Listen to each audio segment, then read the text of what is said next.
माता की, विकास यादव जी ऊपर से भारत माता की, अवस्थी जी ऊपर से भारत माता की, भारत माता की, भारत माता की, भारत माता की। अपन अंतिम है, पेशेंस रखना।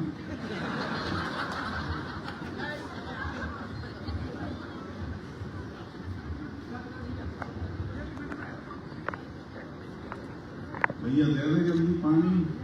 ए दादा, जिन्हें जिन्हें प्यास लगी हो, किसी को करने अंडे जाना हो तो 5 मिनट और इंतजार करें।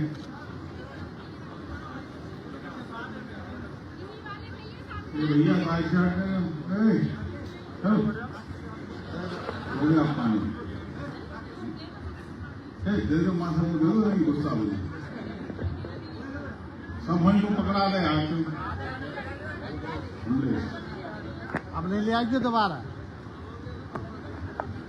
अटल बिहारी वाजपेयी ने लिखा था ना कि छोटे मन से कोई बड़ा नहीं होता, टूटे मन से कोई खड़ा नहीं। भारतीय जनता पार्टी की द्योतुल्य बहनें, ऐसे श्रेष्ठ कार्यकर्ता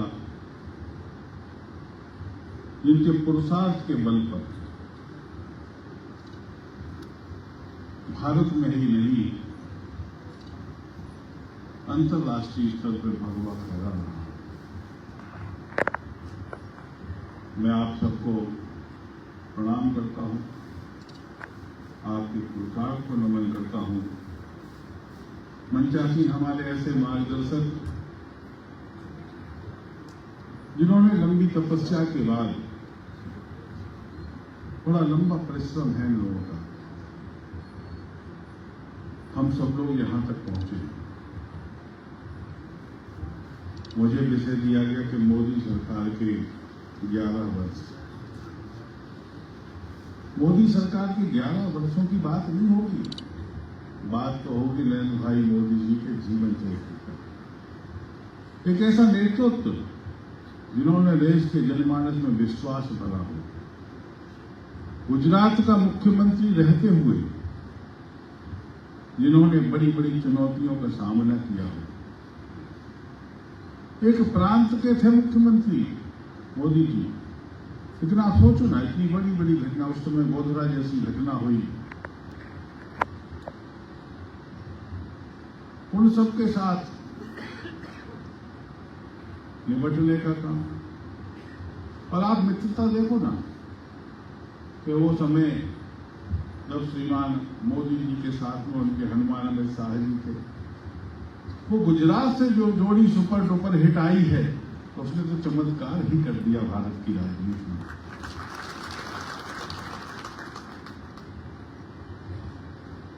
श्रीमान मोदी जी के गुजरात के कालखंड को देखते हुए,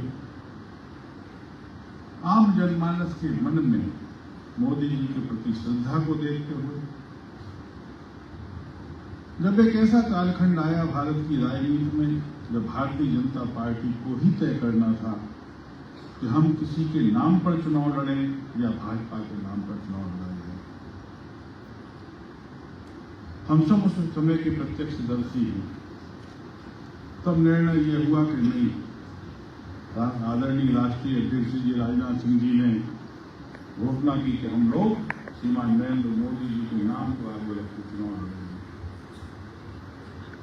क्योंकि ये देश की मांग है। हर प्रांत के कार्यकर्ता अब भगवे को जहां देखना चाहते हैं, तो सिर्फ मोदी ही वो चमत्कार कर सकते हैं। आदरणीय मोदी जी के नाम पर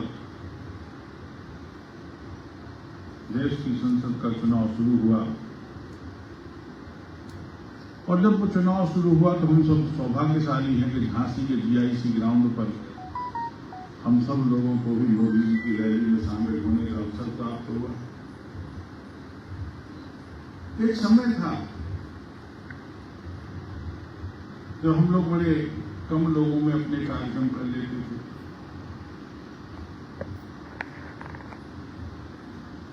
लेकिन जैसे ही मोदी जी के नाम पर,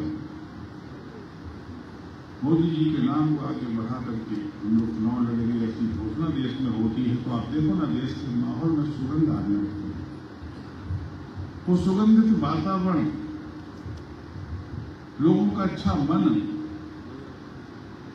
तब जीआईसी की रैली में उमड़ती हुई वो भीड़ इस बात का गवाह थी कि आना वाला तो मोदी ही है।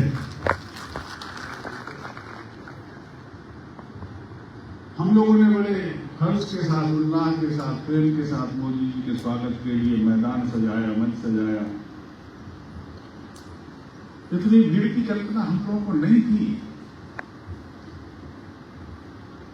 लेकिन वो गुजरात वाले मोदी ने जब देश की राजनीति में कदम रखा है ना, तब वो देश की जन भावना की, जन सैलाब इस बात का गवाह था कि हम सबका विश्वास मोदी है। आदरणीय मोदी जी ने दिल्ली में आते ही राजनीति के पिछले 4 चरणों को बदलने का काम किया। वो रीति रिवाज, वो रवायतें जिन पर देश की आजादी के बाद राजनीति चलना शुरू हुई, उनको बदलने का सामर्थ्य कुछ जुटा नहीं पाया। आदरणीय अटल बिहारी वाजपेयी जी ने जो प्लेटफॉर्म तैयार किया था, उसको आगे बढ़ाते हुए मोदी जी ने भारतीय जनता पार्टी के कमिटमेंट क्या था हमारा? कमिटमेंट था कश्मीर। हम सब लोग नारा लगाते थे ना कि जहां हुए बलिदान मुखर्जी वो कश्मीर है। हमारा कमिटमेंट था राम मंदिर, कि रामलला हम आएंगे, मंदिर नहीं बनेगा। सरकारें तो आती हैं जाती हैं, आदरणीय कल्याण सिंह जी ने भी अपनी सरकार बलिदान कर दी थी उस समय, लेकिन हम लोग मंदिर नहीं बना पाए थे। बाबा तुलसी ने रामचरितमानस में राम जी के जन्म का भी उल्लेख किया है। पूरा विश्व इस बात का गवाह है कि राम जी का जन्म अयोध्या में हुआ था, लेकिन वहां पर एक ऐसा ढांचा बनकर के खड़ा था राम जन्मभूमि पे, तो हम सबको कलंकित करता। लेकिन देश की राजनीति में किसी की सामर्थ्य नहीं हुई। कोर्ट कचहरी के प्रकरणों को उलझा करके, लेकिन यथा राजा तथा प्रजा, जैसा कालखंड होता है, जैसा राजा होता है, वैसी मानसिकता, प्रजा की भी मानसिकता वैसी ही बन जाती है। आज हम लोगों ने राम मंदिर भी बनते हुए देखा। हम लोगों ने कश्मीर की वो वादियां जो केसर की खुशबू से महकती थी, वहां पर बारूद की दुर्गंध भरी थी, पत्थरबाजी आम बात थी, सेना के लोगों में थप्पड़ मार करके भगाया जाता था, और दिल्ली की वो नपुंसक सरकार बैठ करके तमाशा जब देखती, तब मोदी जी के नेतृत्व में जिस तरीके से हम लोगों ने श्यामा प्रसाद मुखर्जी जी के बलिदान स्थल, वो लाल चौक, जिस पर झंडा फहराने के लिए 2 विधान 2 प्रधान 2 निशान की व्यवस्था इस कश्मीर के लिए लागू हो, उन सबको समाप्त करते हुए आज लाल चौक तिरंगे को फहराते हुए जगमगा रहा है, शान के साथ खड़ा है। सोचो, ये बढ़ता हुआ भारत का स्वाभिमान ही तो है, हम सबका सम्मान, हम सबका स्वाभिमान। वो रामलला जो टेंट में विराजमान थे, काशी विश्वनाथ के बगल में भी समस्या थी। आप सोचो ना, वो निशान की समस्या अभी हमारे योगी जी कह रहे थे ना कि हम तो कोर्ट के आदेश से बंधे हैं, नहीं तो मथुरा में पता नहीं क्या। जब ऐसी शक्तिशाली, ऐसी ताकतवर सरकारें आती हैं, जब देश के लिए समर्पित ऐसा नेता जब जन्म लेता है, तो निश्चित रूप से लोक कल्याण की भावना आगे बढ़ती है। भारत की आजादी के 75-77 वर्ष, फिर 77 वर्षों में आम जनमानस को सरकार की तरफ टकटकी लगाते ही देखता रहा, गरीबी हटाए के नारे मिलते रहे, उन झूठे नारों पे विश्वास चलता रहा, लेकिन उसे परिणाम को जिम्मेदार नहीं। यदि वास्तविकता में देने का काम किया है तो आदरणीय मोदी जी के आने के बाद देश की राजनीति में बदलाव और पंडित दीनदयाल उपाध्याय जी की इच्छा का पूरा होना, जब अंत्योदय को हम लोगों ने लागू किया। समाज में अंतिम पायदान पर खड़ा हुआ वो दीनहीन व्यक्ति जिसको सरकार की आवश्यकता थी, उस दीनहीन व्यक्ति के लिए जब सरकार ने योजनाएं बनाना शुरू की, तब लोगों को विश्वास हुआ कि सरकार ऐसी ही होती है और सरकार ऐसी ही होनी चाहिए। हमारे भारत में आप सोचो ना कि जो जिस भारत में शौचालय घरों में ना हो, महिलाओं को शाम होने का, अंधेरा होने का इंतजार करना पड़ता है, जिस भारत में करोड़ों की संख्या में लोग छप्पर, घूस के छप्पर और कपड़ा कपड़ी डाल करके रहना पड़ता है, वो भारत जहां पर बेरोजगारी चरम पर हो, वो भारत जहां पर किसान आत्महत्या करने के लिए मजबूर हो, वो भारत जहां पर पड़ोसी देश चीन चाहे हम पर आक्रमण करता हो, चाहे हम पर आक्रमण करता हो, पाकिस्तान से लोग घुसे चले आ रहे थे, बांग्लादेश से लोग घुसे चले आ रहे थे, पड़ोसी देशों की जिनकी विस्तार वाली नीति है उन पर अंकुश लगाने का यदि काम हुआ है तो नहीं ज्यादा वर्षों में हुआ है। हम लोगों ने अभी लद्दाख में जब चीन के सैनिकों के साथ भारत के सैनिकों की भिड़ंत हुई, जब पुलवामा की घटना हुई, वो सारी घटनाएं हमको गौरवान्वित करने वाली घटनाएं हैं। यहाँ एक और हमने अपनी अंतर्राष्ट्रीय सीमाओं को सुरक्षित करने का काम किया। अभी आदरणीय अमित शाह जी कल जम्मू कश्मीर में थे, भारत की पाकिस्तान के अंतिम चौकी पर खड़े होकर के उनका निरीक्षण करता हुआ वो दृश्य हृदय को रोमांच देने वाला था। कब देखो ये गृह मंत्री है तो आखिरी सीमा पर खड़े होकर के बीएसएफ के जवानों का हौसला बढ़ा रहा है। भारत के प्रधानमंत्री जब दीपावली मनाने सैनिकों के बीच में जाते हैं तब सेना का हौसला बढ़ता है, वो सेना का जज्बा बढ़ा करके आते हैं। आज जहां एक और हमारी सीमाएं सुरक्षित हुई, वहीं 11 वर्षों में अंतर्राष्ट्रीय स्तर पर भारत के सम्मान बढ़ा है। पूरे विश्व में किसी भी देश में भारतवंशी निवास करता हो, आदरणीय प्रधानमंत्री के लिए भाव तो देखो लोगों का कि जब लंदन के टाइम स्क्वायर पर जब भारत माता की जय के नारे लगते हैं तो भारत में रहने वाला एक व्यक्ति को रोमांच हो जाता है, उसका हृदय हो जाता है। ऐसे भारत माँ के वीर सपूत नरेंद्र भाई मोदी जी जो हमारा नेतृत्व दे रहे हैं, पंडित दीनदयाल उपाध्याय जी का अंत्योदय की योजनाओं को लागू करके भारत में रहने वाले वीरहीन लोगों तक बिना किसी बेईमानी के, आप देखो ना, सरकार प्रधानमंत्री आवास योजना है लेकिन प्रधान कहता हमने दिया, माने हम लोग उस समय हम राजनीतिक रूप से थोड़े स्लो थे। आज मैं कह सकता हूं कि गांव-गांव में जब प्रधानमंत्री आवास योजना मिलती है ना, तो जिसे मिलता है वो लाभ वो जान जाता है कि प्रधानमंत्री ने दिया, तो प्रधान साहब का कोई योगदान नहीं है। आज डीबीटी के माध्यम से जब किसान सम्मान निधि का पैसा सीधे खाते में आता है ना, और जब मोबाइल में मैसेज आता है कि आपके पैसे आ गए, तब लगता है कि भ्रष्टाचार का जो बीच का गैप था वो कहीं ना कहीं हम लोग खत्म करने में सफल हो गए। भ्रष्टाचार मुक्त सरकार देने का जो संकल्प मोदी जी ने दिया था उसे हम लोग पूरा करते हैं। लगातार लोक कल्याणकारी, जन कल्याणकारी योजनाओं के माध्यम से लोगों को सरकार के क्रियाकलापों से परिचय करवाना, सरकार का विश्वास पैदा करना, और ये मोदी जी की कार्यशैली ही तो है कि आम जनमानस में जिस तरीके का मोदी के प्रति विश्वास है, जहां एक और आदरणीय मोदी जी लगातार भारत के सम्मान को बढ़ाने में लगे हैं, वहीं दूसरी ओर हमारे मुखिया योगी आदित्यनाथ जी, जिन्होंने उत्तर प्रदेश के हालात को ही बदल दिया।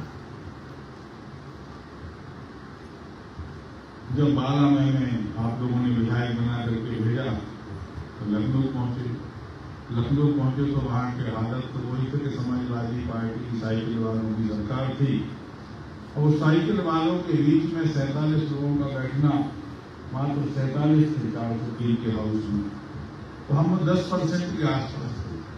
अब 10% लोग कोने में समझ जाते थे। उस समय हम लोग अस्तित्व की लड़ाई लड़ रहे थे कि तीसरे में कांग्रेस या तीसरे चौथे की लड़ाई हम लोग उस समय लड़ रहे थे। सपा बसपा एक दूसरे को रिप्लेस कर लेती, तो सपा आई तो सपा गई, एक बार बसपा आई, बसपा गई तो सपा आई। माने अराजकता का माहौल था। तो अराजकता के माहौल में उत्तर प्रदेश की जनता को भी राह नहीं दिखाई दे रही। लेकिन 14 में जैसे ही दिल्ली में मोदी जी की सरकार बनी और उनकी कार्यशैली को जब लोगों ने प्रत्यक्ष में महसूस किया तब लोगों का विश्वास बढ़ा और उत्तर प्रदेश में हम लोग प्रचंड बहुमत के साथ जीत करके आए। तो जब जीत करके आए तो देखो ना, हम लोगों को लगता था कि विधायकों में से ही कोई व्यक्ति मुख्यमंत्री होगा, कोई वरिष्ठ व्यक्ति होगा, लेकिन योगी आदित्यनाथ जी को एक अधूरे काम को पूरा करने के लिए मठ से बुलवाया गया।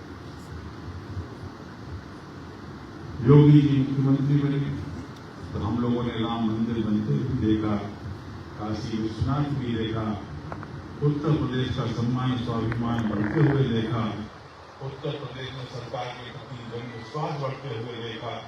वो उत्तर प्रदेश जिसे दंगा प्रदेश के रूप में लोग जानते, वो उत्तर प्रदेश जहां पर तुष्टीकरण की राजनीति होती हो, वो उत्तर प्रदेश जहां की राजनीति अपने परिवार मात्र के लिए होती हो, वो उत्तर प्रदेश जहां पर लाइफ अपने जनपदों को दी जाती हो।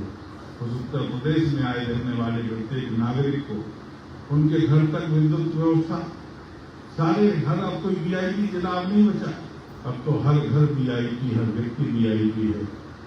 आज आपने देखा इस वक्त का हम लोगों ने संसद में कानून पास किया, अमित शाह जी जिस तरीके से भाग रहे थे, यकीन जानो तब सुन करके ये लगता है, किसी ने सामने से बोला विपक्ष से कि ये हमारे लोग नहीं मानेंगे, तब में अमित शाह जी ने क्या उत्तर दिया था कि ये भारत का कानून है, सबको मानना पड़ेगा।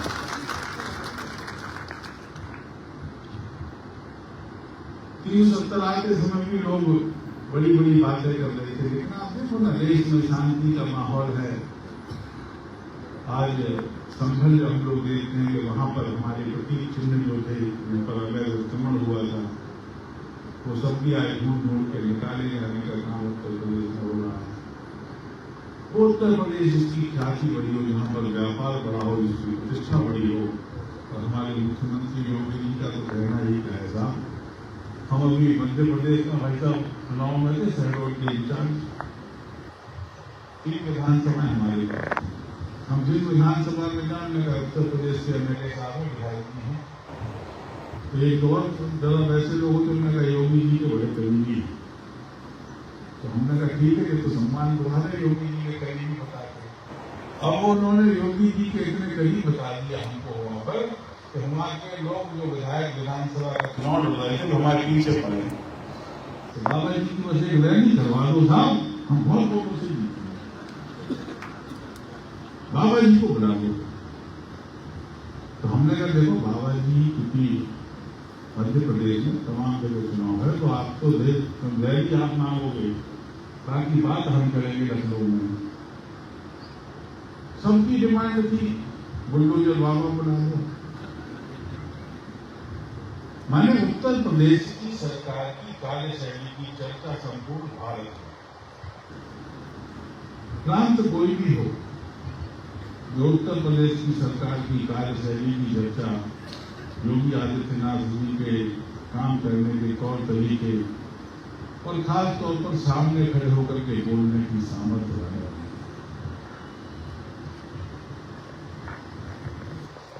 भारतीय जनता पार्टी में जब सबके साथ सबके विकास की बात होती है तो सबका विश्वास और सबके प्रयास को भी जोड़ा गया है। यदि हम सब लोग विकसित भारत की कल्पना करते हैं 2047 तक भारत विकसित हो, तो सबके प्रयास से ही काम चलने वाला है। हम सबका योगदान भी मां भारती के लिए आवश्यक है। हम सबको भी संकल्प लेना पड़ेगा कि हम सारे लोग समर्पित होकर के,